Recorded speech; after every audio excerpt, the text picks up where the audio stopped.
어제 7시간 대치 뒤 압수수색은 이뤄졌고 국민의힘 당원 중 약 11만 명이 통일교 교인으로 확인됐습니다.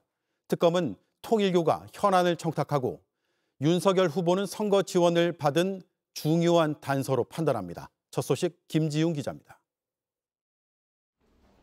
김건희 특검팀 관계자들이 압수물이 담긴 가방을 들고 나옵니다.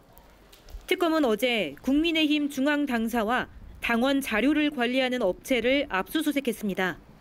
국민의힘 당원으로 가입한 통일교 신도들의 명단을 확인하기 위해서입니다.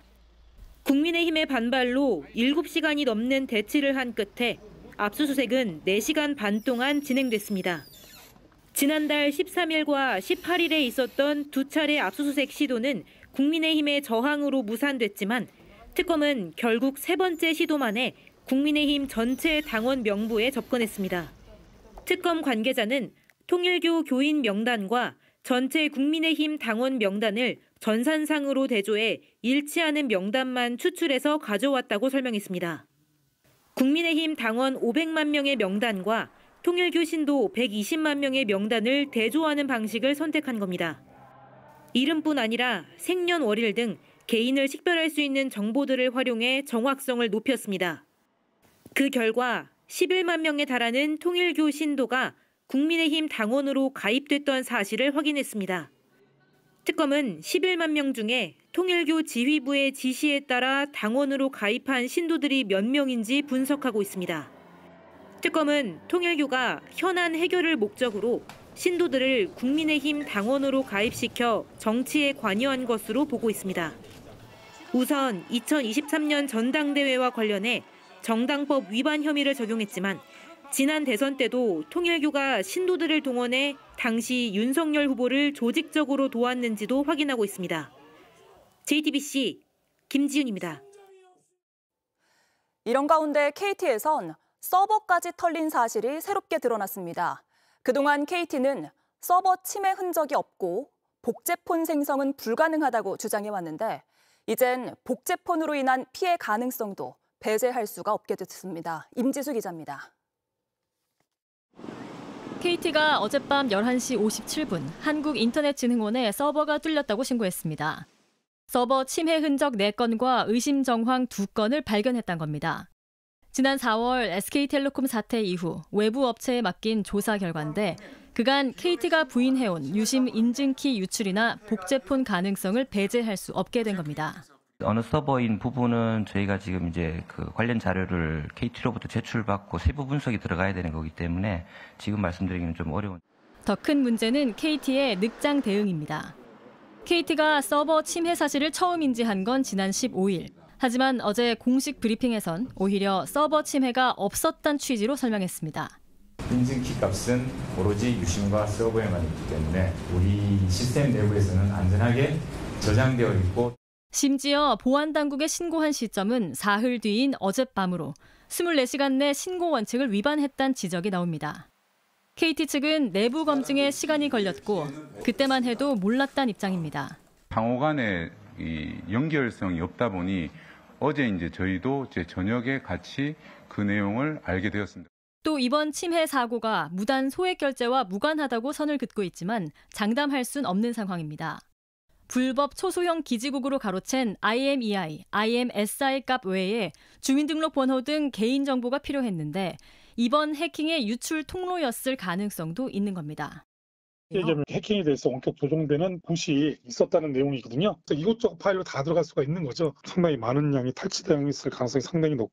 KT의 해명이 잇따라 뒤집히며 피해 규모도 커지는 가운데 민관합동조사단은 여러 갈래로 터져나온 사건들이 어떻게 연결됐는지 분석하고 있습니다. JTBC 임지수입니다. 독립기념관이 독립기념관장을 반박하는 상황에 이르렀습니다. 김영석 관장은 뉴라이트 사관과 맥락이 같은 1948년 건국을 말해왔습니다. 그런데 JTBC 취재 결과 독립기념관은 이를 정면으로 반박하는 답변서를 국회에 보냈습니다. 김 관장을 명시하진 않았지만 독립운동사를 부정하는 역사 왜곡이라며 우회적으로 비판했습니다. 임지은 기자가 취재했습니다. 김영석 독립기념관장은 1919년 임시정부 건국을 공개석상에서 대놓고 부정해왔습니다. 독립기념관장이라 보기 힘든 역사관을 가감없이 밝혀왔던 김영석 관장. 저 사람들이 반드시 나에게 내 입으로 대한민국 건국은 1919년에 되어졌다 하는 답을 요구하려고 1948년 8월 15일 날 국민과 영토와 주권 3대 요소가 준 그날부터 국가 출발이 되어지는 것이다. 민주당 이정문 의원실은 김 관장의 이 같은 역사관에 대한 입장을 독립기념관에 물었습니다. 독립기념관은 어제 우리 정부는 대한민국 임시정부를 재건한 민주공화정이라며 독립기념관은 1948년 건국절 주장을 부인한다는 답변서를 보내왔습니다. 국민, 영토, 주권의 3요소 부족을 이유로 대한민국 임시정부의 역사성과 정체성을 부인할 수 없다고도 했습니다. 국가의 구성요소를 운운했던 김 관장의 발언을 정면으로 비판한 겁니다. 재헌헌법은 국가 구성요소와 같은 형식적인 기준보다 연속성, 정체성, 정당성에 입각해 대한민국 건국은 1919년 임시정부 건립이라고 확실하게 명문화했다며 설명하기도 했습니다. 김 관장은 1948년 건국을 주장하며 대한민국은 그때부터 시작됐다는 말을 서슴없이 해왔습니다. 1948년 8월 15일 날 정부를 세우게 되어지는 거예요. 거기서부터 대한민국이 시작이 되어진 겁니다. 이에 대해 독립기념관은 대한민국 헌법의 법통 및 정통성과 충돌할 뿐 아니라 일제강점기 한국 독립운동사의 역사적 맥락을 부정하는 역사 왜곡이라고 했습니다. 김 관장이 독립기념관장으로서 자격이 없다고 저격한 셈입니다. 김 관장은 의원실의 같은 질문에 대해 정부 입장에 반대하지 않는다고만 답했습니다. 공식적인 견해를 배치하는 주장을 계속하고 있다는 것은 저는 독립기념관장으로서의 자격이 진짜 없다. 일종의 면피용, 회피용 발언이라고 볼 수밖에 없고 독립기념관이 공식 입장을 통해 기 관장을 부정하고 나섰지만 김 관장은 여전히 출근을 강행하고 있습니다. JTBC 임지은입니다. 경찰이 이진숙 방송통신위원장 사건을 검찰로 넘겼습니다. 법인카드를 사적으로 유용했다는 혐의입니다. 대전 MBC 사장 시절 집 근처의 빵집과 와인바 등에서 쓴 것을 포함해 업무상 배임 액수가 수천만 원에 달한다고 경찰은 판단했습니다. 이 위원장은 개인적으로 쓴 적이 없다고 주장해왔습니다. 정영재 기자입니다. 이진숙 방송통신위원장이 경찰 조사를 받기 시작한 건 지난해 7월입니다. 민주언론시민연합 등이 대전 MBC 사장 시절 이 위원장이 법인카드를 사적으로 사용했다며 고발하면서부터입니다. 2015년 3월부터 2년 10개월 동안 법인카드로 쓴 돈은 1억 4천여만 원이고 이 중 일부가 대전 근무지가 아닌 서울 자택 근처 빵집, 와인바 등에서 사용됐다는 겁니다.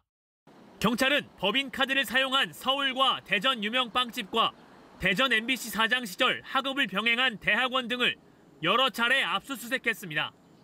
대전 MBC 회계감사 자료도 확보했고 이 위원장을 4차례 소환해 조사했습니다. 1년이 넘는 수사 끝에 경찰은 오늘 이 위원장을 업무상 배임 혐의로 사건을 검찰로 넘겼습니다. 경찰은 사장 재직 기간 동안 사용한 금액 중 수천만 원이 업무상 배임에 해당한다고 봤습니다. 이 위원장은 경찰 조사 내내 혐의를 완강히 부인했습니다. 경찰 조사 밝혀질 것입니다. 저는 사적으로 사용한 적 없습니다. 경찰은 업무 성격 등을 종합적으로 고려했다며 고발 내용 중 일부는 공소시효가 끝나 조사가 어려운 점도 있었다고 했습니다. JTBC 정영재입니다. 실연의 상처로 취약해진 여성들에게 연애 상담을 해준다며 접근해 성적으로 착취한 연애 상담업체 대표가 구속됐습니다. 확인된 피해자만 6명인데 10년 가까이 운영된 유명 업체라 피해 규모가 커질 가능성이 있습니다. 최광일 기자가 취재했습니다. 메이커즈라는 이 업체는 돈을 받고 연애 심리 상담을 해준다고 광고했습니다. 이성에게 자신이 없고 연애에 실패한 사람들이 주 고객이었습니다. 대표 지모 씨는 자신을 서울대 졸업해 외국계 컨설팅 회사를 다닌 심리 상담가라고 소개했습니다.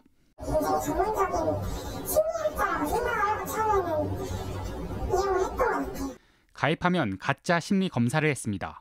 과거 연애에서 상처 입은 여성을 찾아낸 뒤 겁부터 줬습니다. 정신병자인 것 마냥 결과 분석을 실제로 내가 이런 정신적으로 이상이 있는 게 아닌가 하면서 이제 그렇게 끌려다니게 됐던 것 같아요. 넌 문제가 있는 사람이니 내 말을 들어야 한다는 메시지를 반복해서 주입했습니다. 가스라이팅의 시작입니다. 뭐가 그렇게 힘드죠? 뭐가 그렇게 힘들어요?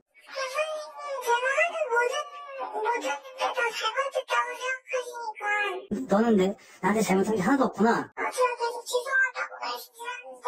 남성을 유혹하는 방법을 알려주겠다며 자신의 모습을 사진 찍어 보내라고 지시하기 시작했습니다. 수위가 높은 사진에 어느 순간부터 요구를 하기 시작했는데 그래서 이상하다고 느껴서 처음에는 이제 거절을 했죠. 처음에는 야한 말 따라하기로 시작을 해서 속옷 사진 보내기로 갔다가 수위는 조금씩 올라갔습니다. 거절하면 그래서 연애를 못하는 거라고 큰 소리쳤습니다. 대면 상담에선 성추행을 했고 성관계까지 요구했습니다. 성형까지 종용을 했고 이제 연습이다라는 이유로 성관계 종용하고 세미나를 열어서 상담업체 레이커즈는 10년 가까이 운영됐습니다. 이 업체에 상담을 신청해서 거쳐갔던 여성분들은 사실 10,000명이 넘는 것으로 제가 알고 있고요. 이런 피해 사실을 밝힌 여성은 지금까지 6명, 더 늘어날 수 있습니다. 서울경찰청 사이버수사대는 최근 레이커즈 대표 진모 씨를 구속했습니다. JTBC 최강일입니다. JTBC 뉴스를 시청해 주셔서 고맙습니다. 저희는 저녁 6시 30분 뉴스룸에서 뵙겠습니다.